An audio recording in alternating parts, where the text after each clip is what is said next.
All right, this is pretty blunt. The president warning, you don't elect me, there's going to be a market crash. That's simple. Kadina Group President Gary B. Smith and Price Futures Group Senior Analyst Phil Flynn on if that would happen. First of all, it's kind of a risky thing to say one way or the other, Gary B., but what do you make of what the president's saying? You know, everything you've been seeing happening with the economy and the markets and all these stock buybacks and these great earnings and all of that, all goes if I'm not reelected. What do you think? Well, I think there's two camps here, Neil. First of all, is it good politics? It's fantastic politics. Look, everything's rosy around here. Nothing's crashing. The market is at or near new highs. And he's saying, listen, you don't want that, then don't elect me. From the economy perspective, a crash between now and November of 2020. I don't know crash, but I think there's a lot of ominous signs out there for a real market sell-off. Phil Flynn, what do you think? I don't see that right now. I'm actually pretty optimistic about the way the economy is going. And usually if you're going to get a crash in the market, before November, it usually comes after irrational enthusiasm. And we're not seeing a lot of that in the market right now. We've seen a lot of sideways action. When it comes to Donald Trump, even though, he's probably exaggerating that the stock market would crash if he's not elected, I do worry what would happen if Bernie Sanders got elected, right? What that would do to the market. Once he starts to, privatize, take over private businesses, take away property, raise taxes, that would be an economy killer. The economy would crash. But, at the end of the day, when we talk about Donald Trump, listen, when Donald Trump got elected the first time, just remember what all the pundits were telling you. Oh, the stock market's going to go down 10, 11%. Hillary Clinton is the only savior for the stock market. What happened? We had one of the most dynamic stock market rallies in the history of the world. Why? Less regulation, government getting out of the way. So I can see why Donald Trump is saying, hey, if we reverse all of that, we'll probably get back to the Hillary Clinton election days, which would be a major correction from where we are now. Gary B., you could flip that around, though. Most presidents talk about, we see things from Ronald Reagan when he beat Jimmy Carter the first go-round.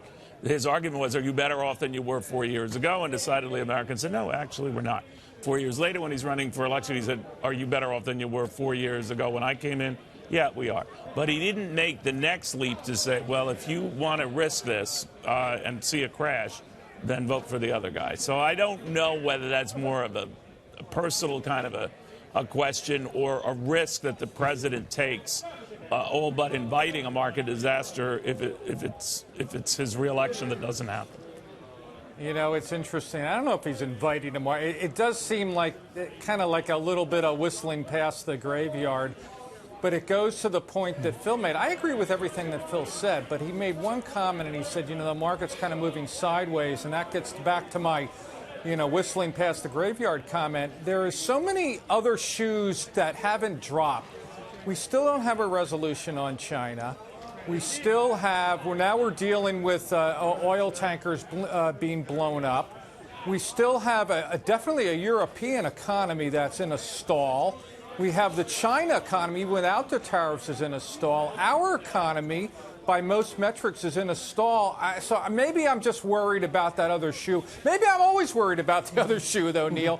That's the ominous thing that I'm worried about. Yeah, you should be worried. I mean, one thing, balance it out, whether it's a justified word is anyone's guess. But, guys, I was going back in history and it said a president presiding over a good economy is always reelected. And then I, went really far back in time to 1892 when Republican President Benjamin Harrison was taking on the former Democratic President Grover Cleveland. Now, the economy was pretty good, but there were talks that the administration, the Republican administration power, had 48% tariffs in effect, and they were widening. And it undid him. He ends up losing. Grover Cleveland gets elected. The first, president to serve 2 terms, though not concurrently. Now, I only share that story, not to bore you, because God knows you can't be bored further still with what I say.